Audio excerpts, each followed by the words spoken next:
Skolēna sapnis ir skolēna apziņas, nekontrolēts redzes, retāk dzirdes tēls, no pieredzes fragmentiem fantastiski savirknēti notikumu sižeti, ko skolēns pārdzīvo katru dienu. Sveiks, skatītāji vai klausītāji! Es īsti nevaru zināt, kas tu esi. Ir pienākuši Jāņi, debesis ir skaidras. Kaut kā tas ir nepieklājīgi.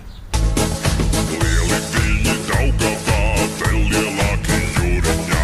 Jaunas meitas brīnījās, kad ar mani līgojās. Jāņu naktī negulēj, Jāņu naktī gavilēj, Jāņu naktī papardīt, es ar līgu samai. Kā man patīk Jāņu dienu gaidīt, ai kā man patīk Jāņu dienu sveikt, ai kā man patīk Jāņu sirdu baudīt. Sveicināts! Varbūt pateiksi maniem skatītājiem, kā pareizi svinēt Jāņus? Es nezinu, Ar aliņu tā kā vai? jā, ar aliņu, ar kādas tādas sienu Jāņus, kaut ko Jā. Bet šņabīti ir tā kā lietota vai nav vieta? Tikai aliņš. Un šāšliks arī, protams. Un kā jums šodien iet ar tirgošanos? Normāli, viss kārtībā, bērni cilvēki. Kā pareizi svinēt Jāņus? Jābūt lielām svinībām, lai ir forši un Kam jābūt? Lai ir forši, ja? jā, lai lielām svinībām jābūt. Un Interesanti un tā. sieru galdā arī tā kā būtu jāliek, ja? Vai? Jādzied dziesmas, jāspēlē šādas spēles, grupas tāds. Vai varat kaut ko pastāstīt, kas šīs ir pa Jāņu zālēm? Es, piemēram, nezinu, kā sauc šīs. Kalniņas.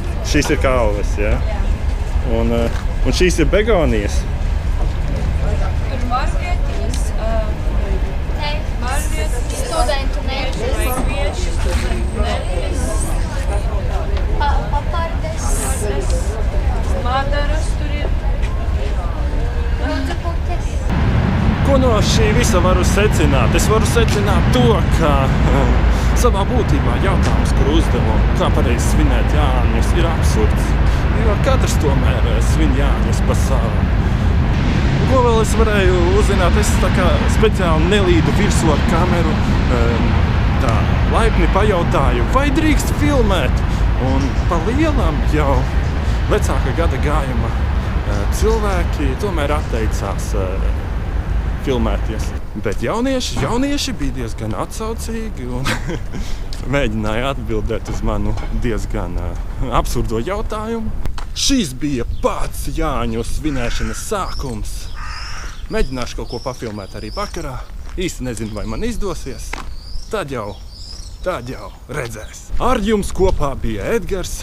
Sviniet Jāņus droši, jautri un pats galvenais atbildīgi.